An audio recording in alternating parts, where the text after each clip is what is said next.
Donc de la tribu des Turcs, je vais vous parler un petit peu de l'histoire de la famille qui a démarré dans les Alpes avec les colporteurs fleuristes. Et puis on va aborder quelques idées sur les collections de végétaux, à la fois un petit peu historiques et puis plus contemporaines.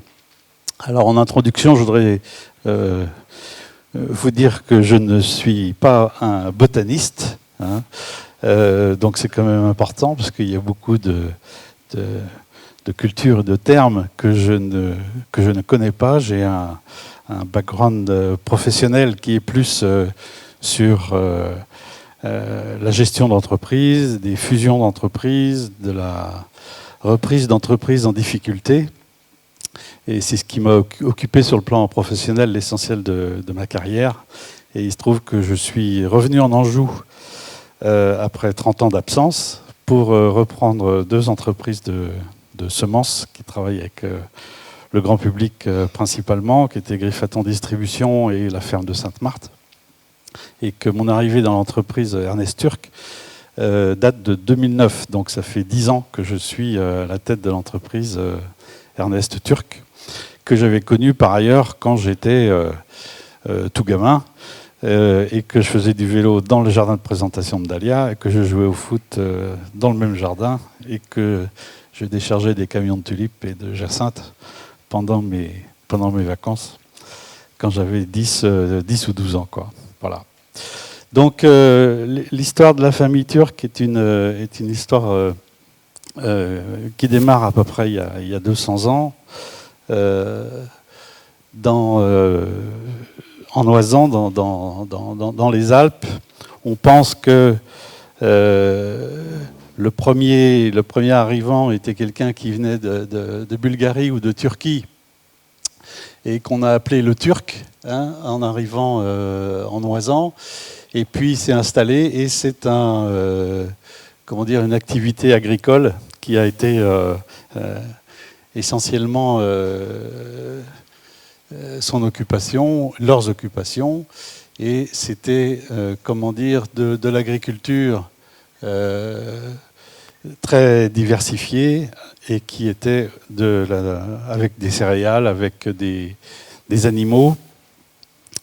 Je suis plus à l'aise, moi aussi je suis un peu plus proche de vous parce que je ne vois pas très bien Voilà, donc la difficulté c'était qu'il travaillait 6 mois par an quand il faisait beau et le reste du temps il y avait de la neige. Donc c'était très compliqué pour subsister. Et au bout d'un moment, donc il y en a qui ont eu la poudre d'escampette et qui sont partis de leur montagne au moins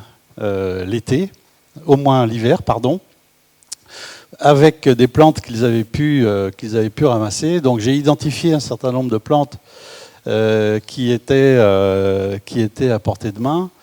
Lors d'un voyage que j'ai effectué avec ma famille il y a 3 ans, on a trouvé un certain nombre de tulipes et un certain nombre de crocus. Donc on a bien vu qu'il y en avait sûrement à l'époque. Et donc l'histoire consistait à descendre dans les vallées, hein, et à vendre les plantes alpines et les différentes semences et bulbes qu'ils pouvaient trouver en route. Et déjà, on peut parler de collection parce que ils allaient dans la vallée du Rhône, ils allaient dans les Alpes du Sud et ils complétaient leur collection. Donc là, j'ai mis quelques exemples. La photo d'un colporteur et puis la photo d'une malle avec des semences qui étaient visiblement le type de contenant qu'ils utilisaient. Et ils mettaient les semences dans des tubes qui voyageaient, ils voyageaient avec ça. Ça, c'était ce que j'ai appelé les outils d'aide à la vente. Donc il y a Valérie qui est parmi nous, qui est commerciale chez Ernest Turc et et c'est ce que c'est que les outils d'aide à la vente. C'était les prospectus et puis toute la documentation commerciale qu'on pouvait avoir à l'époque. Et en fait, ce qui est amusant, c'est que ces planches-là, les colporteurs fleuristes demandaient à des amis, peintres, dessinateurs, de leur faire des planches. Et il se trouve que parfois on était un petit peu écarté de la réalité. Hein.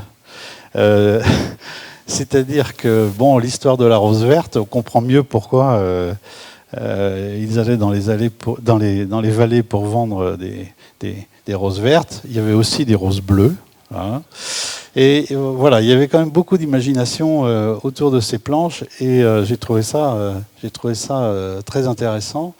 Et dans le profil des colporteurs, on a bien sûr des gens qui sont des aventuriers, des gens qui sont des commerçants, et puis des gens qui peuvent de temps en temps être un petit peu filous. Et ça, je l'ai découvert un peu dernièrement. Mais il y avait des colporteurs qui passaient, par exemple, pas 3 fois dans la même vallée pendant 3 ans, quoi, parce qu'ils avaient pu vendre des végétaux, des roses vertes, et elle avait sans doute poussé d'une autre couleur, et il fallait mieux pas revenir. Voilà. Donc c'est le côté rigolo de l'histoire. Alors malheureusement, j'ai pas pu valider tout cela parce que mes ancêtres sont disparus. Ça, c'est des histoires que j'ai pu collecter récemment et que j'ai rapprochées de choses que j'ai pu lire ou voir, et particulièrement dans un musée qui est très intéressant. Si vous vous intéressez aux colporteurs, c'est le musée dauphinois à Grenoble, où vous avez beaucoup de témoignages de colporteurs et de colporteurs fleuristes. Et quelqu'un disait hier que ce qui était intéressant, c'était d'interviewer les anciens qui parlent de leurs grands-parents et de leurs arrière-grands-parents. Et il se trouve qu'au musée dauphinois, il y a beaucoup de témoignages comme ça sur des vieilles cassettes VHS, avec des films qui ont été réalisés, des interviews qui ont été réalisées avec des montagnards et des colporteurs. Voilà, donc au milieu du 19e siècle, la famille, mes ancêtres de la famille turque voyagent beaucoup. Hein. Ils décident, après avoir complété leur collection dans la vallée du Rhône essentiellement et en Anjou, de partir les vendre partout. Et donc c'est assez étonnant parce qu'il y en a qui se sont installés à New York à la fin du 19e, en Espagne, et ils ont voyagé vraiment partout. Et dans des coins un petit peu étonnants comme Managua, pour vendre leurs végétaux. Donc ils ouvraient des boutiques éphémères, en fait, et ils restaient 1 mois à la Nouvelle-Orléans, 1 mois à Charlottesville, 1 mois à Mexico, etc., etc. Ils annonçaient dans la presse leur venue. Des fois, ils y allaient à plusieurs, avec des colporteurs qui étaient spécialistes, plus avec des produits de pépinière, d'autres avec des végétaux un petit peu spécifiques. Et ils faisaient livrer leurs végétaux par bateau, à partir du Havre, à partir de Bordeaux, essentiellement, La Rochelle aussi. Et ça partait sur les différents ports des côtes, de la côte est des États-Unis. Et ils sont allés aussi en Russie, ils sont allés un peu partout. Ce qui est tout à fait étonnant à l'époque, quand même. Donc là, je vais passer très vite parce que c'est l'histoire plus récente de la famille, et puis c'est peut-être un petit peu moins intéressant, mais juste pour vous montrer que l'entreprise est toujours restée dans la famille, et que mon père Robert a eu un rôle évidemment très déterminant entre la guerre, la Deuxième Guerre mondiale, la fin de la Deuxième Guerre mondiale jusque dans les années 80, et que mon beau-frère a pris la suite, et j'ai pris le relais après mon beau-frère, avec qui je travaille toujours, qui est toujours dans l'entreprise pour donner un certain nombre de conseils. Décidément. Et puis pour m'aider sur des discussions qu'on peut avoir avec les banquiers, voilà, des choses comme ça. Hein. Donc là, des gens de la famille turque, donc, pardon. Là, c'est Ernest. Donc Ernest, c'était celui qui a repris les établissements Hennequin en 1912, hein, avec une collection de dahlias. Donc, Il a repris donc une entreprise qui travaillait déjà le dahlia, et donc il a fait évoluer cette collection, ainsi que mon père depuis 1912. Mon père étant là, donc là c'est mon père, Jean Turc, Ernest Turc, femme, grand-mère, arrière-grand-mère, voilà. Donc, et ça, c'est la maison que j'habite aujourd'hui, avec mon épouse Niki, avec les enfants. Et les enfants sont la 6e génération d'habiter dans cette maison.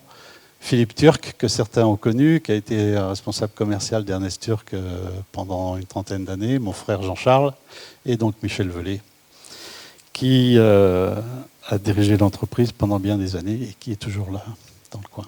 Aujourd'hui, Ernest Turc, qu'est-ce que c'est? Ça a été, entre autres en 2004-2009, comme je vous l'ai dit, la reprise d'entreprise, et entre autres la collection, la société Ferme de Sainte-Marthe, qui à l'époque était en très très mauvais état, et que j'ai reprise à Grainvolt, et qui avait là aussi 2 collections intéressantes, qui étaient une collection de courges avec 67 variétés, et puis une collection de tomates qui est aujourd'hui à 135, puis qui monte doucement. Voilà. Aujourd'hui, Ernest Turc, c'est ça. Ça, ce sont des photos extrêmement récentes, hein, de cet été. Donc, on a un champ d'Alstroemer, qui sont des obtentions Ernest Turc. Hein. On a travaillé l'Alstroemer, ou ils ont travaillé l'Alstroemer depuis les années 80, et à partir de souches, entre autres endémiques de la cordillère des Andes, avec des variétés qui aujourd'hui sont parmi les plus résistantes au gel du marché. Et voilà, on a une collection d'une 20aine d'Alstroemer. Et nos camarades turcs de l'autre famille, enfin d'une branche turque qui est à Mazé, l'entreprise Turciflore, a elle une collection plus large que la nôtre, et qui du reste est labellisée CCVS. On a failli venir ensemble, mais ils avaient trop de boulot ce week-end, et ils sont restés à Mazé. Alors, bien sûr, un champ de dahlia. Hein, donc là, on est dans un champ de pied-mer. Et puis, à droite, le laboratoire qui, pareil, depuis les années 80, nous aide pour la régénération de nos variétés. On passe systématiquement nos variétés de dahlia et de canna au laboratoire pour pouvoir les régénérer, et puis travailler essentiellement sur leur état sanitaire. Hein. Et puis, on produit les Alstroemer aussi à notre laboratoire. Voilà. Ernest Turc, à droite, vous avez l'équipe Ernest Turc. À gauche, vous avez nos activités qui sont en Bretagne. Donc, depuis, pareil, les années 80, on a repris une activité de bulbes d'automne, donc où on fait beaucoup de jacinthes essentiellement, et un peu de muscari et d'iris. Et les jacinthes que nous faisons, on en fait à peu près 3 millions par an, et elles sont principalement à destination du marché hollandais des forceurs. Donc ce sont des bulbes que vous retrouvez aujourd'hui au mois de novembre, début novembre, en jardinerie sous forme de potées fleuries, ou de jacinthes en fleurs en tout cas. Et les premières jacinthes qui arrivent en fleurs dans les jardineries sont bien souvent issues de Bretagne, et certaines de chez Ernest Turc. L'entreprise à Angers. Aujourd'hui, je vous ai fait une petite répartition par produit. Donc on est bulbes à fleurs de façon essentielle, semences, et puis un peu de végétaux, les végétaux étant issus de produits de semences ou issus de bulbes, hein, comme des dahlias en pot par exemple. Nos principaux marchés, donc on travaille essentiellement avec la distribution, les grandes enseignes de type Jardiland, Truffaut, Botanique, hein. Et puis à peu près 20% avec les collectivités, et une dizaine de pourcents à l'export, l'export étant pour nous assez proche, principalement l'Angleterre et l'Allemagne. Voilà. On a un certain nombre de marques qui sont donc Ernest Turc bien évidemment, Happy Pouce qu'on retrouve dans l'alimentaire, et puis depuis un an la marque Silence ça pousse. On a rejoint Minier dans leur aventure Silence ça pousse, donc eux avec les produits de pépinière et nous avec semences, bulbes et gazon. Et puis il y a Florentaise, il y a Poétique et des gens de Serre Chaude qui nous ont rejoints. Et donc on va développer cette marque Silence ça pousse. Alors les principales collections que nous avons, donc une collection de dahlias principalement, qui est collection nationale CCVS, et qui a été démarrée avant 1912, quand Ernest Turc en fait, a repris l'entreprise à Angers, rue des Ponts-de-Cé, qui était la rue des horticulteurs et des pépiniéristes, voilà, il y a plus de 100 ans. Collection Cana, j'en ai parlé, les Alstroemer. Et on est très content parce qu'on a gagné 3 EGM avec 3 variétés d'Alstroemer il y a un peu moins de 10 ans. Donc ça nous a aidé entre autres pour le marché anglais. Puis ça fait plaisir de gagner des prix et on se rend compte aussi que les prix sont des vecteurs pour faire connaître les collections. Voilà,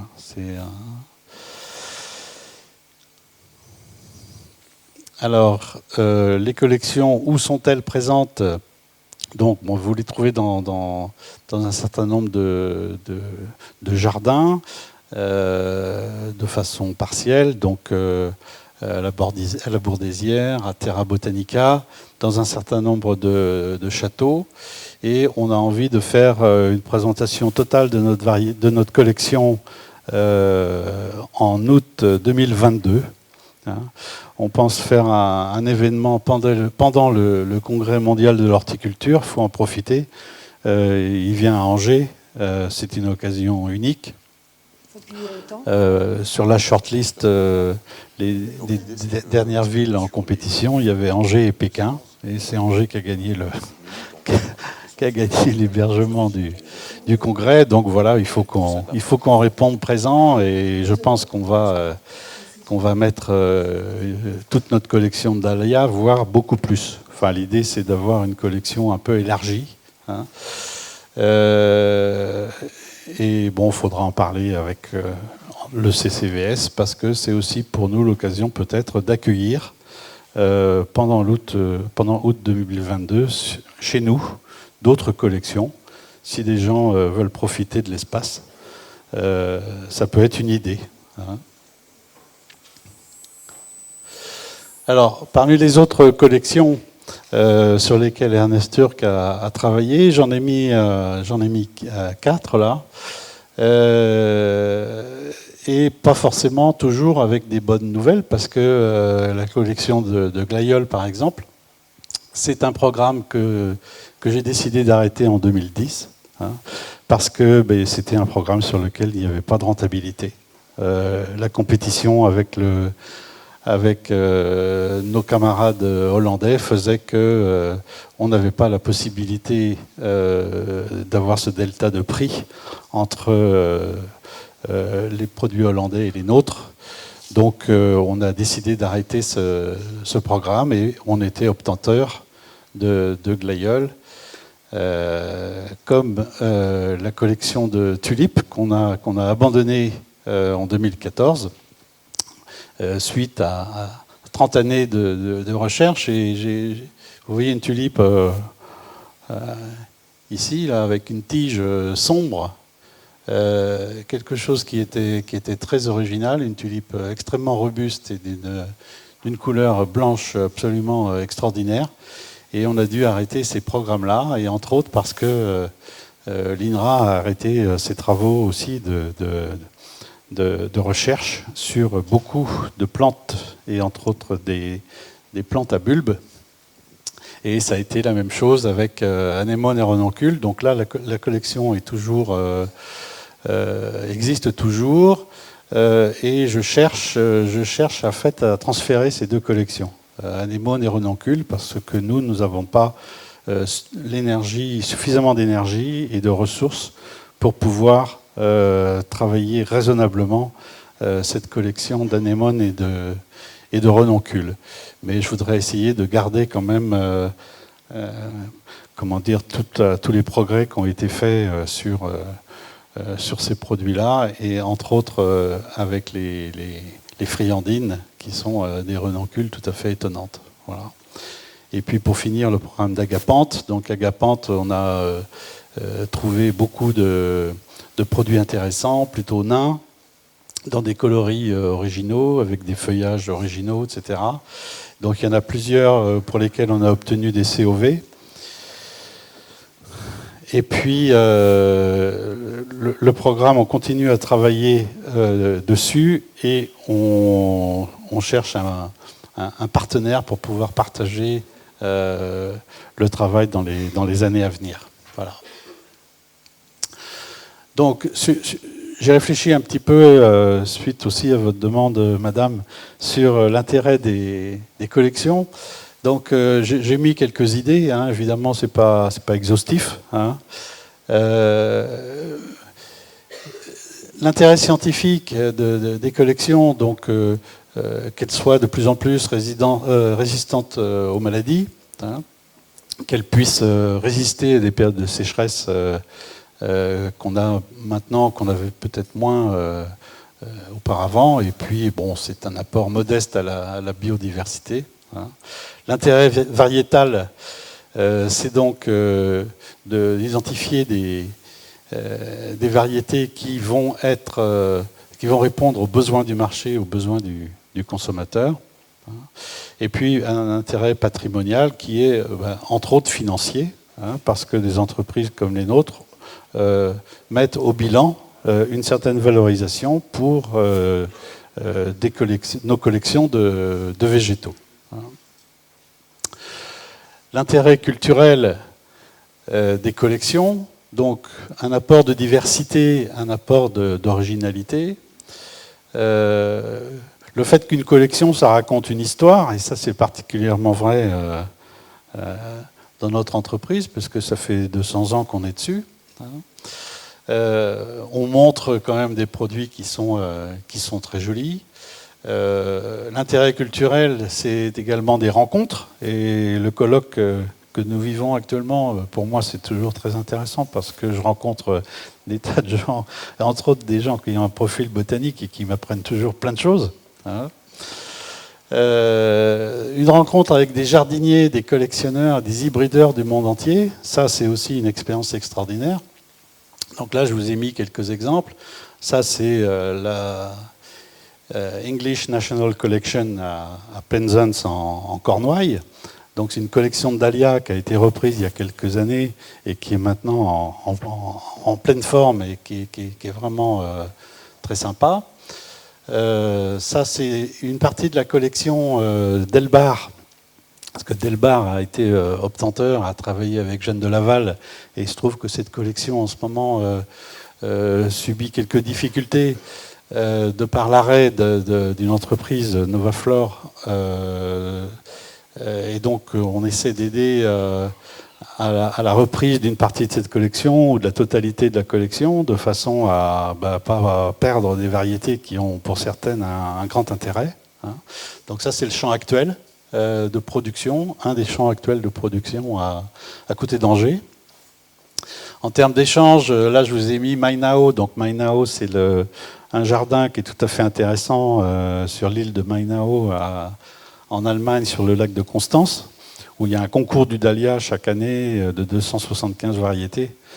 Et c'est un lieu d'échange tout à fait intéressant. Et puis là, j'ai mis un dahlia qui s'appelle Knockout, qui est une obtention de Nouvelle-Zélande, avec un obtenteur, Keith Hammett, qui est un garçon très intéressant et qui recherche de nouvelles variétés de dahlia depuis 60 ans ou quelque chose comme ça. Voilà, donc c'est l'intérêt de travailler sur des collections comme ça, c'est qu'on rencontre des gens du monde entier Je suis allé en Australie chez un hybrideur de dahlia, il est venu chez nous, il est resté 2 jours. On rencontre des Américains, on rencontre des Japonais, on rencontre beaucoup de gens d'Europe de l'Est qui travaillent les dahlias, des gens des États baltes qui sont aussi très excités par le dahlia. Et donc, pour moi, c'est un enrichissement toujours très intéressant. Peut-être un jour le Kazakhstan. Hein.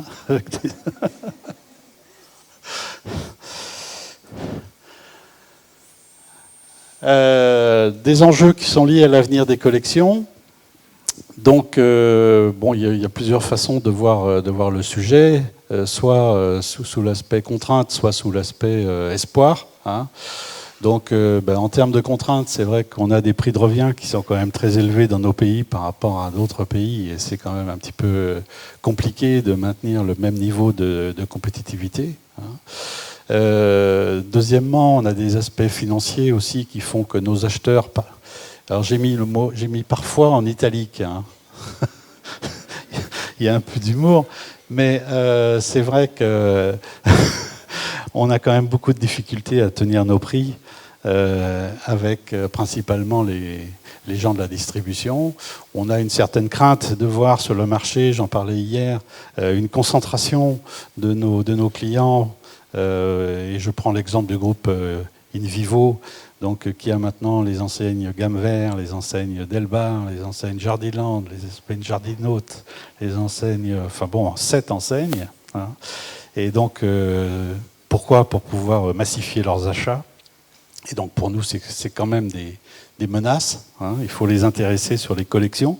Ça, c'est aussi des thèmes où on dit beaucoup de choses. Par contre, sur l'exécution derrière de projets, c'est quand même un peu compliqué, sachant qu'en plus, ces groupes travaillent assez vite et c'est quand même difficile de poser des jalons et de rester dans la durée avec eux, parce que bien souvent, c'est des changements d'investisseurs tous les 300, 5 ans, 7 ans, des changements de dirigeants. Pareil, 3 ans, 5 ans, 7 ans, et c'est difficile de rester dans la durée. Bon, néanmoins, évidemment, il y a un espoir, hein, puisque ça fait 200 ans qu'on est dessus, on ne va pas lâcher le morceau comme ça. Et puis, donc, il y a l'intérêt croissant d'un certain nombre de jardiniers. À nous de trouver aussi les marchés sur lesquels on va les trouver, sachant que les gens ont quand même des jardins beaucoup plus petits, hein, des balcons, des terrasses, mais il faut nous adapter pour faire des produits qui vont répondre à leur désir, à leur curiosité. Hein. Et puis, évidemment, un des sujets qu'on aborde aussi souvent au CCVS, c'est les aspects de transmission et de succession pour 3 minutes. D'accord. Bon, je vais un peu accélérer alors. Je vais un peu accélérer. Il faut dire que la présentation, je l'ai faite en 2 temps. Premier temps, il y a à peu près 1 mois. Puis, il y a 15 jours, j'ai reçu votre mail avec ce que vous vouliez voir dans la présentation. Donc, j'ai fait un petit patchwork. Mais du coup, ça a allongé, ça a allongé le résultat. Donc, je vais aller un peu plus vite. Alors, les critères de réussite pour l'amélioration de la collection. Donc là, j'ai mis un certain nombre de thèmes, hein, qui sont en fait les critères horticoles entre autres, que l'on va utiliser pour pouvoir faire des produits qui vont avoir une certaine qualité et une durabilité. Hein. Le fait qu'il faut avoir du temps, bien sûr, et des ressources, sachant que, oui, entre la recherche de nouvelles variétés et de leur commercialisation, il se passe 5 à 10 ans, quoi. Difficulté pour conserver les collections. Donc, j'ai parlé des enseignes, je ne veux pas rester très longtemps, mais une de nos solutions pour répondre à la menace des prix bas et des attaques par les marques, je dirais, de distributeurs, c'est d'aller sur des catalogues pour jardiniers et c'est d'aller sur des sites vers des nouveaux clients qui sont donc des gens qui vendent des végétaux sur Internet. C'est un grand développement actuellement des ventes sur Internet. Eh bien, nous faisons partie, nous aussi, du train. Hein. Diminution de la connaissance des végétaux par les jeunes. On en a parlé hier, mais c'est vrai que c'est un vrai sujet. Donc, il y a des jardins comme Terra Botanica, vous le voyez à droite, où il y a eu depuis 4 ans un jardin de dahlias qui fait plaisir au grand public. Le grand public aime beaucoup ce jardin de dahlias. En plus, ils peuvent monter dans le ballon et le voir de haut, c'est très joli. Et puis, on essaie d'encourager aussi des opérations avec des gens comme le GNIS, comme d'autres associations voilà, qui ont tout un tas de projets pour faire connaître le végétal aux jeunes générations. Donc là, je vais aller vite parce que je parle de stratégie dans l'élaboration de nouvelles variétés. Donc j'ai mis quelques exemples ici. Il faut évidemment, dans notre stratégie, répondre aux besoins du marché. Aujourd'hui, ce qu'il demande le marché, c'est des plantes un peu plus trapues, résistantes aux maladies, avec des coloris intéressants, qui utilisent de moins en moins de produits chimiques, de moins en moins d'intrants, donc par exemple plus de produits inanifiants. Ça, c'est pour les végétaux en pot, par exemple. Une recherche sur le feuillage sombre aussi. Dans notre mode de fonctionnement, on essaie aussi de faire des parcelles de plus en plus ciblées pour la recherche de nouvelles variétés. Donc maintenant, les dahlias, on va les faire de plus en plus par sous-famille. Donc la sous-famille des cactus, la sous-famille des décoratifs. Et on fait travailler les abeilles. C'est une ressource qui est très intéressante. Et les abeilles, elles sont comme tout le monde, elles sont de temps en temps un peu feignantes. Et pour aller polliniser les copines, elles vont aller généralement juste à côté. Et donc, on a plus de facilité à trouver directement des nouvelles variétés dans les sous-familles en question. À droite, vous avez un champ de semis de dahlias. Donc, un champ de semis de dahlias, qu'est-ce que c'est ?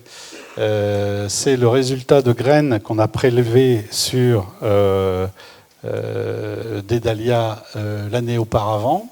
Okay. Et donc, dans ce champ de semis, on va faire le choix de variétés qui ont du potentiel. Voilà. Donc, ça, c'est un champ c'est celui de cette année. Voilà. Donc, il y a des gens de l'entreprise, il y a des visiteurs extérieurs, des spécialistes qui passent et puis qui repèrent un certain nombre de variétés.